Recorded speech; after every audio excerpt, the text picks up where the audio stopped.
প্রিয় দর্শক, মাওলানা গিয়াসউদ্দিন তাহেরীর সাথে ব্যক্তিগতভাবে আমাদের কোনো বিরোধ নেই, কোনো বিদ্বেষ নেই, কোনো শত্রুতা নেই। আমরা কোনো আলেমের নাম ধরে সমালোচনা করার সম্পূর্ণ বিরোধী। আমরা কখনো কোনো আলেমের নাম ধরে সাধারণত সমালোচনা করি না। বিশেষ করে কোনো আলেম যদি এমন কোনো মত পোষণ করেন যে মতের সাথে আমি একমত নই, কিন্তু তার মতের সপক্ষে কোরআন হাদিসের কোনো দলিল তিনি এমনভাবে পেশ করেন যে কোরআন হাদিসের আলোকে তিনি সে মতটি পোষণ করেছেন, এটি তার একটা বুঝ, তার একটি গবেষণা, এমনটি হতে পারে, তাহলে সেক্ষেত্রে তার বিরুদ্ধে বিষোদ্গার করাকে আমরা সঠিক কাজ মনে করি না।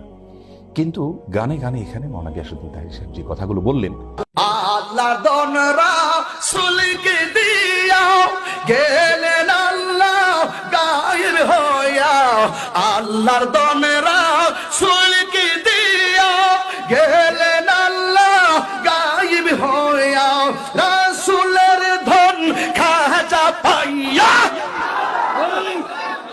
রাসূলের ধন খাজা পাইয়া শুইয়া আছে আজমিরে, কেউ ফিরে না খালি হাতে, খাজা তোমার।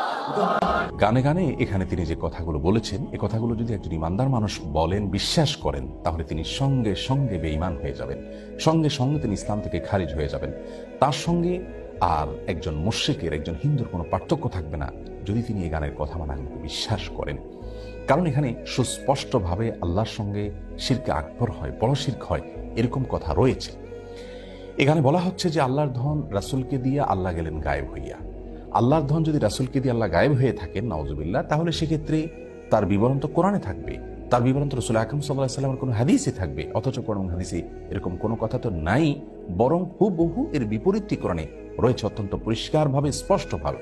সূরা আনআম সহ কোরআন কারীমের 2 জায়গায় আল্লাহ রাব্বুল আলামিন বলেছেন তার রাসূলকে নির্দেশ দিয়ে, কুল লা আকুলু লাকুম ইনদি খাযাইনুল্লাহ ওয়ালা আ'লামুল গায়ব। হে রাসূল, আপনি বলে দিন মানুষদেরকে, আমি কখনো তোমাদেরকে এই কথা বলি না যে আল্লাহর ধনভাণ্ডার আমার কাছে আছে এবং আমি গায়েবও জানি না।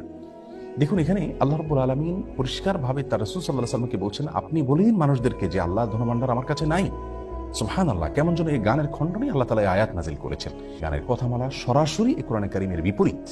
তাছাড়া আল্লাহর ধন রাসূলের কাছে দিয়ে আল্লাহ গায়েব হয়ে গেছেন, আবার রাসূল সাল্লাল্লাহু আলাইহি ওয়াসাল্লাম একটা খাজা পায়া খাজা আজমিরে শুয়ে আছেন। এই যে শেষের অংশটা, সেটা আরো জঘন্য। কারণ আল্লাহ রাব্বুল আলামিনের ধনভাণ্ডার যেখানে রাসূল আকরাম সাল্লাল্লাহু আলাইহি ওয়াসাল্লামের কাছেই নাই, সেখানে খাজার কাছে কোত্থেকে আসবে? আবার খাজার তোর দরবারেতে কেউ ফিরে না খালি হাতে। এই যে কথা বলা হচ্ছে, খাজার দরবার থেকে কেউ খালি হাতে ফিরবে না। খাজা কি কাউকে দেওয়ার কোনো ক্ষমতা আছে?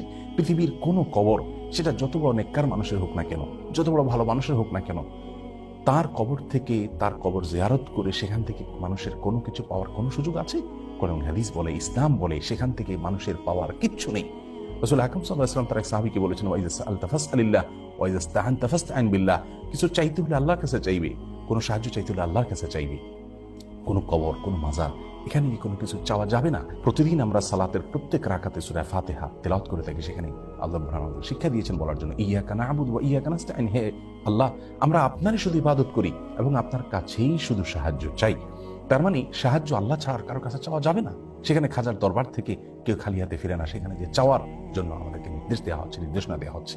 গানের এই কথামালা, এগুলো গিয়াসউদ্দিন তাহেরী সাহেব আবৃত্তি করেছেন। সেখানে আল্লাহ রাব্বুল আলামিনকে একরকম নিষ্ক্রিয় প্রমাণ করা হলো যে আল্লাহ গায়েব হয়ে গেছেন রাসূলের কাছে দায়িত্ব দিয়ে, তার কাছে ধনভাণ্ডার দিয়ে। অথচ আমরা জানি আয়াতুল কুরসিতে আল্লাহ রাব্বুল আলামিন বলেছেন যে আল্লাহু লা ইলাহা ইল্লা হুয়াল হাইয়ুল কাইয়্যুম লা তাখুযুহু সিনাতুন ওয়া লা নাওম। আল্লাহ তাআলা চিরঞ্জীব, আল্লাহ তাআলা চিরঞ্জীব এবং তার কখনো তন্দ্রা আসে না। রাসূল আকরাম সাল্লাল্লাহু আলাইহি ওয়াসাল্লাম হাদিস থেকে বোঝা যায় আল্লাহ রাব্বুল আলামিন কিভাবে পৃথিবী কন্ট্রোল করেন। কোরআনে কারীমে আল্লাহ বলেছেন, ইউদাব্বিরুল আমর, আল্লাহ রাব্বুল আলামিন সমস্ত বিষয়গুলোকে কন্ট্রোল করে, নিয়ন্ত্রণ করে, সবকিছু আল্লাহ তাআলার হাতে। সেখানে এ ধরনের শিরকি কথা একজন মুসলিমের মুখ থেকে কখনো বাহির হতে পারে না। একজন আলেম তো অনেক পরের কথা, একজন ওয়াইজ বা বক্তা তো অনেক পরের কথা। আরেকজন বক্তা তার পীরের কারামতি বলতে গিয়ে তিনি আল্লাহ রাব্বুল আলামিনের যে পাওয়ার, আল্লাহ রাব্বুল আলামিনের যে শক্তি, সেটা তার পীরের জন্য সাব্যস্ত করেছেন। আমি হযরত কিবলা আলমের সামনে তো গোটা কায়নাত আমার হাতের সামনে, এজন্য আমি কোন বলে এটা ফায়াকুন হয়। আল-ইয়াজ বিল্লাহ। একজন মানুষের ঈমান হারা হওয়ার জন্য, কাফির হওয়ার জন্য একথা যথেষ্ট। একথা যথেষ্ট একজন মানুষ বেঈমান হয়ে যাওয়ার জন্য। আল্লাহ রাব্বুল আলামিনের ক্ষমতা হলো তিনি কোন বললে হয়ে যায়, এটা আল্লাহ রাব্বুল আলামিনের পাওয়ার। কোরআন কারীমের 8 জায়গায় আল্লাহ রাব্বুল আলামিন এই কথা বলেছেন বিভিন্ন ভাবে। সূরা ইয়াসিন আল্লাহ রাব্বুল আলামিন বলেছেন, ইন্নামা আমরুহু ইযা আরাদা শাইআন আন ইয়াকুলা লাহু কুন ফায়াকুন। আল্লাহ রাব্বুল আলামিন কোনো কিছু চাইলে কোন বলেন, এরপর জিনিসটা অটোমেটিক হয়ে যায়। সূরা বাকারা 117 নম্বর আয়াতে আল্লাহ বলেছেন, বাদিউস সামাওয়াতি ওয়াল আরদ ওয়া ইযা কাদা আমরান ফাইন্নামা ইয়াকুলু লাহু কুন ফায়াকুন। আল্লাহ রাব্বুল আলামিন আসমান এবং জমিনের নমণ্ডল এবং ভূমণ্ডলের সৃষ্টিকর্তা। তিনি কোনো কিছু ফায়সালা করলে, কোনো কিছু সৃষ্টি করতে চাইলে তিনি কোন বলেন, এরপরে সেটা হয়ে যায়। এরকম 8 জায়গায় আল্লাহ রাব্বুল আলামিন বলেছেন একই কথা। এটা আল্লাহ রাব্বুল আলামিনের শানে শুধুমাত্র খাটে। আল্লাহর কোনো নেককার বান্দা, আল্লাহর কোনো প্রিয় মানুষ বা পৃথিবীর কারোর যদি এরকম কোনো পাওয়ার তার জন্য সাব্যস্ত করা হয় যে তিনিও কোন বললে হয়ে যায়, তাহলে থাকতো আল্লাহর সমকক্ষ সাব্যস্ত করা হলো। অথচ আমরা কোরআন কারীমের আয়াত স্পষ্টভাবে জানি যে লাইসা কামিথলিহি শাই, আল্লাহর অনুরূপ, আল্লাহর সমকক্ষ আর কেউ নেই। আমরা সূরা ইখলাস, সূরা কুল হুয়াল্লাহর মধ্যে পড়ে থাকি, ওয়ালাম ইয়াকুল লাহু কুফুয়ান আহাদ, আল্লাহর সমকক্ষ আর কেউ হতে পারে না। সুতরাং কোনো পীর বা বুজুর্গের হাতে কোনো পাওয়ার রয়েছে, তিনি কোন বললে সবকিছু হয়ে যায়, এরকমটা যদি কেউ বিশ্বাস করেন, তাহলে সঙ্গে সঙ্গে তিনি বেঈমান হয়ে যাবেন, ঈমান হারা হবেন, মুশরিকে পরিণত হবেন, শিরকে আকবরে লিপ্ত হয়ে যাবেন। আর শিরকে আকবরে লিপ্ত হওয়ার পর কেউ যদি তওবা ছাড়া মৃত্যুবরণ করেন, আল্লাহ রাব্বুল আলামিন তার সেই গুনাহ কখনো মাফ করবেন না। এবং শিরকে আকবরে লিপ্ত হওয়ার কারণে তার পেছনের সমস্ত নেক আমল বরবাদ হয়ে যায়। আল্লাহ রাব্বুল আলামিন কোরআনে কারীমে তার রাসূল সাল্লাল্লাহু আলাইহি ওয়াসাল্লামকে বলেছেন, লাইন আশরাকতা লা ইয়াহবাতান্না আমালুক, যদি আপনি শিরকে লিপ্ত হন আপনার সমস্ত আমল বরবাদ হয়ে যাবে। কথাগুলোকে যারা সায় দিবেন, এগুলোকে যদি কেউ বিশ্বাস করেন, তাহলে সেক্ষেত্রে তারাও ঈমানদার হারা হবেন। এই যে শত শত হাজার হাজার লক্ষ লক্ষ মানুষ তার দ্বারা বিভ্রান্ত হওয়ার সম্ভাবনা রয়েছে এবং এটা ঈমানের প্রশ্ন। এই জায়গায় আমরা আর চুপ থাকতে পারছি না, এখানে আমাদেরকে কথা বলতেই হচ্ছে। আমি আমার ভাই মাওলানা গিয়াসউদ্দিন তাহেরের প্রতি বিনীতভাবে আরজ করতে চাই, প্রিয় ভাই আমার, ঈমানের প্রশ্ন আমাদেরকে আল্লাহর কাছে যেতে হবে। আমরা অন্য যাই করি না করি, অন্তত ঈমান হারা হওয়ার মতো কথা, শিরকে আকবর হওয়ার মতো কথা থেকে আমাদের বেঁচে থাকা উচিত।